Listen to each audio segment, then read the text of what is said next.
খাবো না, আমার খিদে নেই। এমন করে না দিদি ভাই, স্কুল থেকে এসে কি কেউ না খেয়ে থাকে? মধু এসেও খুব রাগ করবে তুই খাসনি শুনে। দিদানের কথাগুলো শুনতে ইচ্ছে করে না রুমকির। দিদা কি করে বুঝবে ওর কষ্টটা? বেশ তো ছিল মা একদম ওর একার হয়ে, মাকে জড়িয়ে ধরে ভুলে যেত সব কষ্ট। মা আর বাবির কেন যে ঝগড়া হতো ক্লাস 4-এ পড়ার সময় অতটা বুঝতে পারেনি।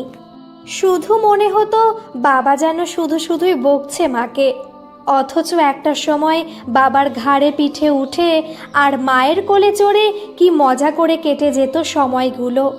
হাওয়ার বেলুন উড়িয়ে নিয়ে যেত রূপকথার দেশে এক নিমেষে। যখন যা চাইতো বাবা কিনে দিত হাসি মুখে। মাকেও কি সুন্দর লাগতো লাল শাড়ি আর গয়নায়। মায়ের কাছে এসে বলতো, মা এত মিষ্টি গন্ধ কোথা থেকে আসে গো? মিঠে হাসিতে রাঙানো মুখে মা বলতো, ওটা তো চন্দনের গন্ধ, তোর বাবা এনে দিয়েছে, একটু লাগিয়ে দি তোর হাতে। ওটা তোমাকে মাখলেই খুব ভালো লাগে, এই তো আমার গায়ে গন্ধ হয়ে গেছে, তুমি আমাকে জড়িয়ে আদর করো, তাহলেই আমার গায়ে গন্ধ হয়ে যাবে। একদম বাবার মতো দুষ্টু হয়েছিস তাই না? বলেই মায়ের মুখটা লজ্জায় লাল হয়ে যেত। বাবাও দুষ্টু করছে মা? একটু হেসে মা বলতো, খুব। ভালো দিনগুলো বোধহয় বেশি দিন থাকে না। মাকে দেখতে খুব সুন্দর ছিল আর একদম কিউট কিউট। আঙ্কেলরা বাবাকে বলতো, সত্যি তুই লাকি, একদম ঘর আলো করে আছে বৌদি। বাবা তখন কিছু না বলেও বাড়ি এসে কেন যেন খুব রাগ করত। মাকে বলতো, অত হেসে হেসে সবার সাথে কথা বলার কি আছে শুনি? আমার বন্ধুগুলো তেমন দেখলা, মেয়ে দেখলেই হয়েছে, যত নজর আমার বউয়ের দিকে। রুমকি একটু একটু করে বড় হতে হতেই সম্পর্কটা কেমন যেন বদলে গেছিল। বাবা ভালো কোনো শাড়ি পরতে দিতে চাইতো না মাকে, বলতো, যা পরবে আমার জন্য সাজো, বাইরের সবাইকে দেখাতে হবে না। মা বলতো, এত সন্দেহবাতিক যখন তোমার, তখন সুন্দরী বউ বিয়ে করেছিলে কেন? তোমাদের বাড়ি থেকে বিয়ের তাড়ায় আমার গ্র্যাজুয়েশনটাও হয়নি, ভালো ছেলে বলে দিল মা বাবা ঝুলিয়ে। তাই নাকি? আমি ভালো ছেলে নই? আর কত ভালো ছেলে জুটতো তোমার শুনি? ফোঁস করে উঠতো মাও। তোমার বয়সটা দেখেছো একবার? বিয়ের এই 10 বছরে আরও। মায়ের কথা শেষ না হতেই বাবা ঝাঁপিয়ে পড়ে, ও ওই জন্যই কচি খোকাদের মন ভোলাও সেজে গুজে তাই না? মা চেঁচিয়ে ওঠে, একদম চুপ, বাজে কথা আর বলো না, মেয়েটা উঠে যাবে, এই স্কুল থেকে এসে সবে ঘুমিয়েছে। মায়ের কাতরে ওঠা কান্নায় দু চোখে জল নিয়ে বালিশে মুখ ঢেকে ঘুমিয়ে পড়তো রুমকি। তখন না বুঝলেও এখন বোঝে, শুধু একটা সন্দেহের বশে টুকরো টুকরো হয়ে গিয়েছিল ওর হাতে আঁকা প্যাস্টেলে রং করা ছবিটা। মাঝখানে রুমকি সোনা আর দুপাশে বাবা আর মা। সবটা না বুঝলেও বুঝেছিল বাবার সাথে আর থাকতে পারেনি মা, তাই ওর মনটা কান্না কান্না কথা বললেও কেউ শোনেনি ওর কথা। বাবাও বোঝেনি রাতে বাবার গায়ে পা তুলে না শুলে যে ওর ঘুম আসতো না। মা রুমকিকে নিয়ে চলে এসেছিল ওর দিদানের বাড়ি। তারপর কত ঝামেলা হলো, কিন্তু মা আর ফিরে যেতে চায়নি। বলেছিল, যেখানে বিশ্বাস নেই সেখানে সংসার হয় না। রুমকির ভীষণ মন কেমন করতো ওর নিজের ঘরটার জন্য। কে জানে টেডিগুলো কি করছে এখন? মা তো ওদেরকে আনতেই দিল না। এই বাড়িতে দাদু কিনে দিয়েছে অনেক বড় বড় টেডি, তবুও পুরনো গোলু আর গুবলুর জন্য খুব মন কেমন করে। দেখতে দেখতে 3টে বছর কেটে গেছে। সবাই বলে ওর মা নাকি ডিভোর্সি। রুমকি প্রথমে বুঝতে পারতো না ডিভোর্সটা আবার কি। ওটা কি একটা ঢিসুম গুলি যেটা বাবা মাকে আলাদা করে দেয়? তবে এখন ক্লাস 7-এ উঠে রুমকি অনেক কিছুই বোঝে। এখানে দিদানের বাড়িতে এসে মা আবার পড়াশোনা শুরু করেছে। দেখতে দেখতে মা কেমন যেন পাল্টে গেল। মা এখন আর আগের মতো লাল শাড়ি পরে চন্দনের গন্ধ মাখে না। মায়ের লম্বা চুলগুলো এখন স্টেপস কাটে কাটা। কখনো সালোয়ার কুর্তি, জিন্স, স্কার্ট আর হিল পরে মা কলেজে যায়। গাঢ় লিপস্টিক আর আইলাইনারে মায়ের মায়া মাখানো চোখ দুটো বড় মিস করে রুমকি। গায়ে খুঁজে পায় না সেই গন্ধটা, নাকে আসে বিদেশি পারফিউমের গন্ধ। ওকে আদর করে মা কলেজে বেরিয়ে যায়। সেদিন পাড়ার বৃন্দা মাসিকে বলতে শুনেছিল, একটাকে ছেড়ে এসেছে, আবার কোন ছেলের মাথা খাবে কে জানে। ভীষণ রাগ হয়েছিল রুমকির। ওর মাকে বাবাও এমন বলতো। মাকে সুন্দর দেখতে এটাই কি মায়ের অপরাধ? তাই বোধহয় সবাই এমন বলে। তবুও রুমকির মনে হলো মা এতটা না বদলালেই হয়তো পারত। এখন কেমন যেন অচেনা লাগে মাকে। সবসময় সাজগোজ আর ফোন নিয়ে ব্যস্ত থাকে। মধু যা কিছুটা বুঝতে পারে যে রুমকির রাগ জেদ কেন যেন একটু বাড়ছে। প্রায়ই শোনে ওর কলেজ থেকে ফিরতে দেরি হয় বলে বায়না করে খায় না। সেদিন একটু বেশি মাথা গরম হয়ে গিয়েছিল ওর। বাবার মতোই হয়েছে, হবে না বাপকা বেটি বলে কথা। একজন আমার জীবনটা তছনছ করে দিল, আর এই মেয়েটা এত করেও মন পাই না। আচ্ছা, আমার কি নিজের কোনো জীবন নেই? আমাকে এইভাবেই গলা টিপে রাখবে সবাই? মায়ের সেদিনের চেহারাটা কেমন যেন অন্য মায়ের মতো লেগেছিল রুমকির। মা খুব কাঁদছিল জোরে জোরে, ভয় পেয়েছিল রুমকি। দিদা এসে ওকে কাছে টেনে নিয়ে এসে বুঝিয়েছিল মাকে।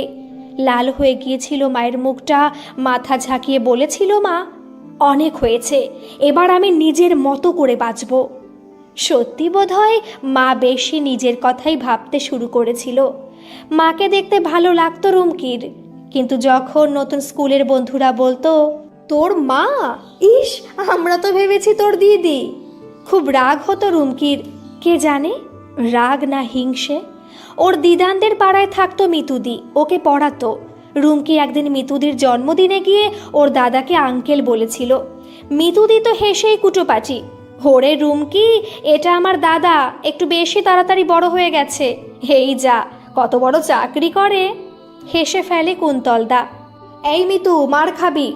এই যে রুমকি সোনা, আমাকে তুই দাদাই বলিস, কাকা হতে এত তাড়াতাড়ি ইচ্ছে নেই রে। একটু রাত্রি হয়েছিল খাওয়া দাওয়া সারতে, তাই কুন্তলদা আর মিতুদি এসে পৌঁছে দিয়েছিল ওকে বাড়িতে। তারপর মাঝে মাঝেই কুন্তলদার সাথে রাস্তায় দেখা হতো স্কুল যাওয়ার পথে। তারপরে কেটে গেছে বেশ কিছুদিন। হঠাৎই শুনল মিতুদির বিয়ে। মিতুদির বিয়েতে রুমকি ওর মায়ের সাথে গিয়েছিল। ও জানতই না কুন্তলদার সাথে মায়ের আলাপ আছে। পরে শুনল কুন্তলদার কাছে মা মাঝে মাঝে কলেজের নোটস নেয়। মিতুদি অবশ্য প্রায়ই বলতো, দাদা কলেজে ছাত্র পড়ায় অফিসের পর। মাকে খুব সুন্দর লাগছিল লাল জরির পাড়ের নীল শাড়িতে, আর কি সুন্দর হার পরেছিল গলায় মা। কেন যেন রুমকির মনে হলো মাকে সবাই দেখছে, ওকে কেউ দেখছে না। মিতুদির বিয়ে দেখে ফেরার পথে বেশ রাত হলো। কুন্তলদা ওদের পৌঁছে দিল। গাড়ি স্টার্ট দিতেই গানটা চালিয়ে দেয়। ও কেন এত সুন্দরী হলো, দেখে যে আমি মুগ্ধ হলাম। কুন্তলদা এক ঝলক মায়ের দিকে তাকালো। মা রাঙা মুখে মাথা নিচু করলো। রুমকি ক্লাস 8-এ এখন। বন্ধুদের কাছে শোনে অনেক পাকা পাকা কথা। হঠাৎই একদিন ক্লাস 10-এর পিউদি এসে বলে গেল, তোর মা তো কি আর বলবো, শেষে কুন্তলদা, ইস তোর যে কি হবে। ছোট ছোট টুকরো কথাগুলো অনেক কথা বলে গেল রুমকিকে। ওর বুকটা যন্ত্রণায় টনটন করে উঠল। মা একটুও ভাবল না ওর কথা। বাবা দূরে চলে গেছে, মা ওর সবটুকু ছিল। এখন কোথায় যাবে ও? অদ্ভুত এক নিরাপত্তাহীনতায় একদলা কান্না বুকে চেপে আজ রুমকি দাদুর কিনে দেওয়া নতুন টেডিটাকে জড়িয়ে কান্নায় ভেজালো। অথচ কাউকে বলতে পারল না ওর ছোট্ট মনের জানলা দিয়ে আজ বাদলা হাওয়ার ঝাপটা ঢুকে সব এলোমেলো করে দিয়েছে। এর মাঝে অনেক ঝড় বয়ে গেল। পিউদি ঠিকই বলেছিল। ও শুনল মা কুন্তলদাকে বিয়ে করতে চায়। মিতুদিদের বাড়ি থেকে অনেক বাধা এলো। রুমকির এলোমেলো মনে ঝোড়ো বাতাস বয়ে গেল। তবুও মধুজা রুমকির মা চাইল আরেকবার নিজের মতো ভালো করে বাঁচতে। কুন্তল যদিও ওর থেকে বয়সে একটু ছোট, কিন্তু কুন্তলের হাতে হাত দিয়ে মধুজা সাহস পায়, নির্ভর করে। সব কিছু ছেড়ে আবার মনে হয় ডুব দিতে ইচ্ছে করে ভালোবাসার গহীন গাঙে, ভেসে যেতে ইচ্ছে করে কুন্তলের প্রেমে। বাড়ির লোকের আপত্তির জন্য কুন্তল মধুজাকে নিয়ে গেল ওর ইনোভাতে করে সোজা জয়ন্তীতে। ভারী চাকার শব্দে কিছুটা রক্ত ঝলকে উঠল রুমকির বুকে। মধুজা রুমকিকে অনেক বোঝাতে চেয়েছিল, ওর অনুমতি চেয়েছিল। না না, রুমকি অত ভালো মেয়ে হতে পারেনি, শুধু চিৎকার করে বলেছিল, তোমরা সবাই শুধু নিজের কথা ভাবো, আনন্দ খোঁজো, লিভ মি অ্যালোন, যাও যেখানে খুশি। কান্না চেপে মধুজা মা বাবাকে প্রণাম করে বেরিয়ে গিয়েছিল। কুন্তলের ঘাড়ে মাথা রেখে কান্নায় ভেঙে পড়েছিল মধুজা। মধু, এটা তো নর্মাল, একটা এই বয়সের মেয়ে মায়ের বিয়ে দেখবে, ভাবতে পারো কতটা মানসিক চাপ হতে পারে ওর। আমরা সব সময় আমাদের দিকটা ভাবছি, ওর কথাটাও একটু ভাবো। ওর বন্ধু বান্ধব ওকে কি বলবে? তাছাড়া তোমাকে দেখবে আবার অন্য রূপে, এমন একজনের সাথে যে ওর বাবা নয়।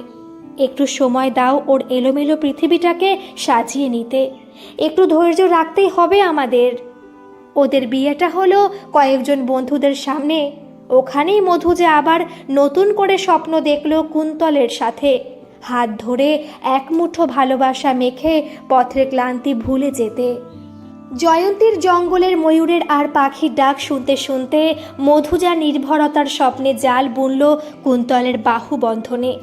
কোথা দিয়ে কেটে গেল 3টে দিন। স্বপ্ন দেখতে বড় ভালো লাগে মধুর।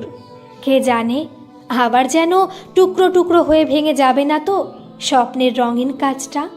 মনে হচ্ছে ভালোই হতো যদি অনন্তকাল এখানে কাটিয়ে দেওয়া যেত। কুন্তলকে সে কথা বলতেইও বলল, তোমার নেশা হয়েছে মধু, নাকি ভয় পাচ্ছ আমাদের মেয়ের সামনে দাঁড়াতে? কুন্তলের পরের কথাটাই তো ঠিক। সত্যি মধু ভয় পাচ্ছে রুমকির সামনে দাঁড়াতে, ওর চোখে চোখ রাখতে। তবু কুন্তলের আমাদের মেয়ে কথাটা শুনে অদ্ভুত একটা শান্তি হলো মধুর। দেখতে দেখতে ওদের ফেরার দিন এলো। দিদি ভাই, কি অবস্থা করেছিস বলতো ঘরটার? আমাকে তো ঢুকতে দিতে চাস না।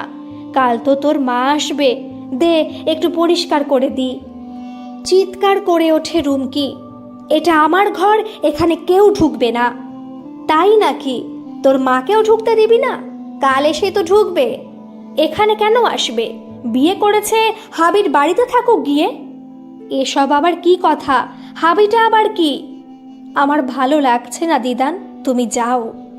রুমকি না জানলেও ওর দিদান জানে কুন্তলদের বাড়িতে মধুকে মেনে নেয়নি। ওর মা পরিষ্কার বলে দিয়েছে।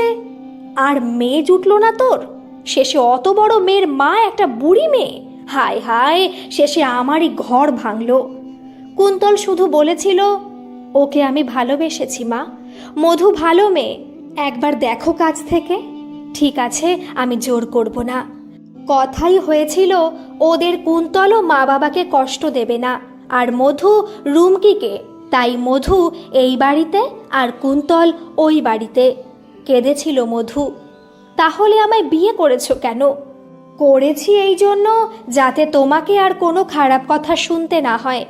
কতটুকু দূরেই বা আমাদের বাড়ি, আমি আসবো প্রতিদিন তোমার কাছে। রুমকির কথাও তো ভাবতে হবে আমাদের, ও বড় হচ্ছে যে। বাইরে গাড়ির আওয়াজ পায় রুমকি, অভিমানে দরজাটা ভিজিয়ে দেয়। কিছুদিন আগেই শুনেছে বাবাও বিয়ে করেছে, আবার মাও বিয়ে করলো। ওর কথা কেউ ভাবল না। মায়ের বিয়ে আর পারছে না ও। বাড়িতে ঢুকেই দৌড়ে রুমকির ঘরের দিকে যায় মধু। মেয়েটা দরজা বন্ধ করে রেখেছে কেন? উল্টো হয়ে শুয়ে আছে টেডিটার গায়ে রুমকি। একটু কথা বল সোনা, আমাকে ভুল বুঝিস না, একটু কাছে আয় মা আমার। মায়ের হাতটা সরিয়ে দেয় রুমকি, তবুও জোর করে টেনে নেয় মধু ওকে।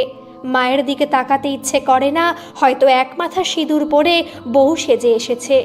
তবুও হঠাৎই নজর পড়ে যায় ওর। মাকে তো একদম আগের মতোই লাগছে। আমি শুধু তোর মা রুমু, তোকে ছেড়ে কোথাও যাব না। শুধু আমাদের মধ্যে একটা নতুন বন্ধু এলো, আমার তো কোনো বন্ধু ছিল না তুই ছাড়া। মধু যা কথা বলে যায়, রুমকি কিছু বলে না, দুজনে কাঁদছে অভিমানে। কুন্তল আসেনি মা মেয়ের মাঝে, ও চলে গেছে ওদের বাড়িতে। মেয়েকে বুকের কাছে টেনে ঘুমিয়ে পড়ে মধু। কুন্তলকে বাড়ি আর মধুকে ব্যালেন্স করে চলতে হয়। সত্যি বোধহয় এমন ছেলে হয় না। মধু একটা ছোট চাকরি পেয়েছে, কুন্তলই পৌঁছে দিয়ে অফিসে চলে যায়। রুমকি স্কুল থেকে এসে পড়তে গেলে কুন্তল কিছুটা সময় কাটিয়ে যায় মধুজার সাথে। এইভাবে চলে ওদের লুকোচুরি প্রেম। রুমকি বোঝে কুন্তল আসে প্রতিদিনই, তবে রাতে থাকে না এই বাড়িতে। দিদানকে একদিন রাগ করে বলেই ফেলল, ওই লোকটার আনা খাবার আমার জন্য রাখবে না, ফেলে দাও ওই চকলেটগুলো। লোকটা আবার কি কথা রে দিদি ভাই? তো কি বলবো, কুন্তলদা? ওই তো আমাকে বলেছিল কুন্তলদা বলতে, নাকি মায়ের হাবি বলবো? হঠাৎই শুনতে পায়, কুন্তল দাই বলিস তোর ইচ্ছে হলে, তবুও মাঝে মাঝে কথা বলিস। তোর মুখের আগের হাসিটা খুব মিস করি। আগে মিতুর সাথে আমাদের বাড়ি গিয়ে কত হাসতিস। কিন্তু উত্তর দিতে ইচ্ছে করে না, রুমকির ঘরে ঢুকে যায় ও। কুন্তল আর মধু অনেক চেষ্টা করেও কিছুতেই ওর সাথে ভাব করাতে পারে না রুমকির। দেখতে দেখতে কেটে গেছে প্রায় 1টা বছর। সেদিন স্কুল থেকে ফিরে দেখে মা তাড়াতাড়ি ফিরেছে। দিদার কথা শুনতে পায়, তোর শরীরটা খারাপ কদিন দেখছি, ছেলেপুলে হবে নাকি রে? একটা হলেই ভালো, তাহলে কুন্তলের মা হয়তো তোকে মেনে নেবে। মাথাটা কেমন টলে ওঠে রুমকির। এখন ওর ভাই বোন হবে? এমনিতেই তো কত কি ঝড় বয়ে যাচ্ছে মনের ওপর দিয়ে। হঠাৎই শুনতে পায়, কি বলছো মা? তোমার কি হলো বলো তো? আমার কি ছেলে মেয়ে নেই? তাহলে রুমকি কি? ও এখন বড় হয়েছে মা, একটু ভেবো। কুন্তল চায় না আর কেউ আসুক। নড়তে পারে না ওখান থেকে রুমকি। এমনও হয় ওর জন্য ভেবে কুন্তলদা বাবা হতে চাইছে না। তাতে কি হয়েছে, তবু ওর ভালো লাগে না কাউকে। নিজের জীবন নিজের মতো থাকবে ও। রুমকির এখন 10, অনেক জায়গায় পড়তে যেতে হয়। মা আনতে চাইলেও ও কিছুতেই রাজি হয় না। অন্য বন্ধুর মায়েরা হাসাহাসি করবে, বাঁকা চোখে তাকাবে। আজকাল মাকে মা বলতেও ইচ্ছে করে না ওর। ওখানেই আলাপ হয়ে যায় রিকের সাথে। রিক 12-এ পড়ে, দারুণ স্মার্ট। ওরা খুব বড় লোক, প্রতিদিন গাড়ি করে আসে। রিক ড্রাইভ করে, বাইক চালায় আর তেমন স্মার্ট। রুমকির কিশোরী মনে নাড়া দিয়ে যায়। ওর ইচ্ছে করে রিকের বাইকের পেছনে করে দিক হারাতে। আজকাল পড়াতেও মন বসে না রুমকির, সব সময় চোখ ফোনের দিকে। মায়ের সাথে কিছুতেই শুতে চায় না আর।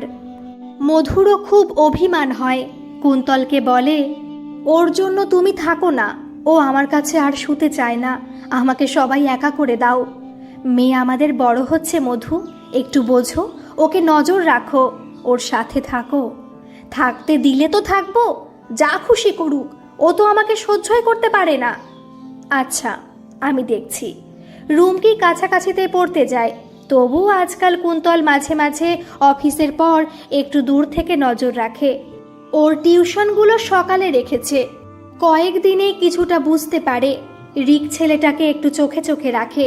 হঠাৎই একদিন কানে আসে ও বন্ধুদের বলছে, ধ্যাত, ওই রকম বেবি টাইপের মেয়ে আমার চলে নাকি? দেখলাম বাচ্চা মেয়ে, কিন্তু খুব হট আর সেক্সি, হই একটু মজা করে নেব। কুন্তলের মনে হচ্ছিল তখনই একটা চড় লাগায় ছেলেটার গালে। মধু যাকে বলে ব্যাপারটা, একটু বোঝাও মেয়েকে বন্ধুর মতো। অস্থির লাগে মধুর, কিভাবে যে মেয়েটা এমন পাল্টে গেল। মায়ের কথা শুনে চিৎকার করে ওঠে রুমকি, সবাই নিজের ইচ্ছে মতো বাঁচবে, প্রেম করে বেড়াবে, আর আমি করলেই দোষ? আমি বড় হয়েছি, আর কতদিন ছোট করে রাখবে আমায়? বড় অচেনা লাগে রুমকিকে মধুর। এমনভাবেই চলতে থাকে। একদিন রুমকি চিৎকার করতে থাকে, নতুন হাবিকে লাগিয়েছ আমার পেছনে, তাই না? কয়েকদিন বাদে মধুজা কান্নায় ভেঙে পড়ে। রুমকি এখনো ফেরেনি, আমি কিছু বুঝতে পারছি না কি করব। খোঁজ নিচ্ছি সব জায়গায়। আমি দেখছি, এদিকে একটু সময় দাও। নজর রাখতে গিয়ে 2-1জনকে চিনে ফেলেছিল কুন্তল। তাদের একজনকে পুলিশের ভয় দেখিয়ে জানতে পারে কোথায় গেছে ওরা। কয়েকজন বন্ধুর সাথে আর দেরি না করে গাড়ি নিয়ে বেরিয়ে পড়ে ও। কথা ছিল রিকের সাথে একা যাবে ও, কিন্তু এরা কারা? আরও 2জন ছেলেকে দেখে ওর সাথে। একটু ভয় করে রুমকির। গাড়ির পেছনের সিটে বসে আঁকড়ে থাকে রিককে। রিক হাত বোলাতে থাকে ওর গায়ে, চাপ দেয় বুকে। সামনে ছেলে দুটো হাসে, তাকায় লোলুপ দৃষ্টিতে। রুমকি নিজেকে একটু দূরে সরাতে চায়, কিন্তু পারে না। রিক ততক্ষণে ওকে আষ্টে পৃষ্ঠে চেপে ধরেছে। কিছুক্ষণ বাদে ওরা গাড়িটা সাইড করতে যায়। রুমকি জানতে চায় এখানে কেন ওরা। ওরা বলে, তুই তো আসতে চেয়েছিলি লং ড্রাইভে। ভয় হয় ওর, বেশি সাহস দেখিয়ে ফেলেছে। কি করবে ভেবে পায় না। হয়তো আরও একটু দেরি হলে অনেক কিছুই হতে পারত, তবে ততক্ষণে কুন্তল পুলিশের সাহায্য নিয়ে পৌঁছে গেছে ওদের কাছে। রুমকির গালে কষে একটা চড় মারে কুন্তল। এতটা বেয়ারা হয়েছিস তুই? যা খুশি তাই করবি? আমরা কি মরে গেছি? গালটা টনটন করলেও কিছু বলতে পারে না রুমকি। সত্যি আজ কি যে হতো, এরপর কোথায় যেত? ততক্ষণে পুলিশ ছেলেগুলোকে ধরেছে। ওর জন্য কুন্তলকে অনেক কথা শুনতে হলো। সারা রাস্তা আর কোনো কথা বলেনি রুমকি। বাড়িতে এসে আজ মায়ের কান্না ভেজা মুখটা দেখে খুব মায়া হয় ওর। সত্যি তো ওকে সবাই কত ভালোবাসে। হাউ হাউ করে কেঁদে ওঠে মা ওকে জড়িয়ে। কুন্তল বলে, ওকে জিজ্ঞেস করো, যদি আমাকে নিয়ে ওর সমস্যা থাকে আমি আর আসবো না এখানে। তোমরা ভালো থেকো। কুন্তল বেরিয়ে যায়, মধু ডাকলেও পেছন ফেরে না। রুমকির গলাটা আটকে যায়। বলতে ইচ্ছে করে, কুন্তলদা যেও না, আমি আর মা একা হয়ে যাব। সারা রাত ভালো করে ঘুম হয় না রুমকির। শুধু মনে হয় আজ ওর বাবা থাকলে হয়তো এমন করেই একটা চড় মারত গালে। দিদান বলে, যে শাসন করে সেই সোহাগ করে। তাহলে কি মার কুন্তলদা ওকে সত্যি ভালোবাসে? পরের দিন জানতে পারে মধুজা কুন্তলের খুব জ্বর। বড্ড মনটা ছটফট করে, কিন্তু ওই বাড়িতে ঢোকা মধুর বারণ। অথচ কি করবে ভেবে পায় না। তবুও চিন্তা করে একবার চোখের দেখা দেখতে যাবে, যদি ওরা অপমান করে করবে।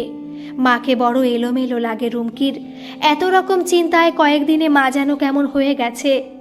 মা, একটু এসো না, চটিটা পরে নাও। আজ যত্নে মায়ের হাতটা ধরে রুমকি। মধুজার কোনো কথা না শুনে সোজা চলে যায় কুন্তলদের বাড়ি।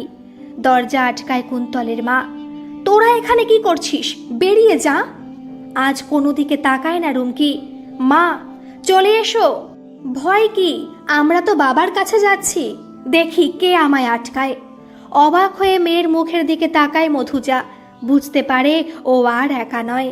জ্বরের তাপে উষ্ণ কুন্তলের কপাল ছুঁয়ে যায় রুমকির শীতল হাতটা। এই তো আমরা, তুমি তাড়াতাড়ি ভালো হয়ে ওঠো, রাগ করো না কুন্তলদা। বাবা বলতে পারে না রুমকি। খুব ইচ্ছে করলেও গলার কাছটায় বাবা ডাকটা এসেও আটকে যায়। মলিন হালকা হাসি ছুঁয়ে যায় কুন্তলকে। যাক, তবুও তো মেয়েটা আমার সাথে কথা বলল মধু। কুন্তলকে দাদা থেকে বাবা করতে একটু সময় লেগেছিল রুমকির।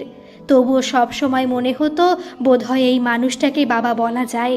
যে অপরের সন্তানকে নিজের মেয়ে বলে মেনেছে, হয়তো বা সেই জন্যই কোনোদিনই বাবা হতে চায়নি। সামনে রুমকির জন্মদিন। শপিং মলে ট্রায়াল রুমে রুমকি 3টে ড্রেস নিয়ে ঢুকেছে। মধুজা বাইরে দাঁড়িয়ে, রুমু হলো তোর? দেখি একবার। দরজাটা একটু খোলে রুমকি। বাবা কোথায়? বাবাকে ডাকো। আগে বাবা বলবে চলবে কি না। মধুজা কিছু বলার আগেই কুন্তল এগিয়ে এসে বলে, চলবে মানে? দৌড়াবে বিটিয়া রানী। মধুজা, কুন্তল আর রুমকি 3জন আবার আবদ্ধ হলো এক নতুন বৃত্তে, যার নাম হাসি খুশি এক সুখী পরিবার। চন্দনের গন্ধ আর ঢাকাই শাড়িতে মধুজা আবার সাজলো বউদের মতো। অনেকদিন বাদে হারিয়ে যাওয়া মামা গন্ধটা আবার ফিরে পেল রুমকি। সুখের ঘরের চাবিটা আজ পকেট থেকে বের করে মধুজার আঁচলে যত্নে বেঁধে দিয়েছে কুন্তল।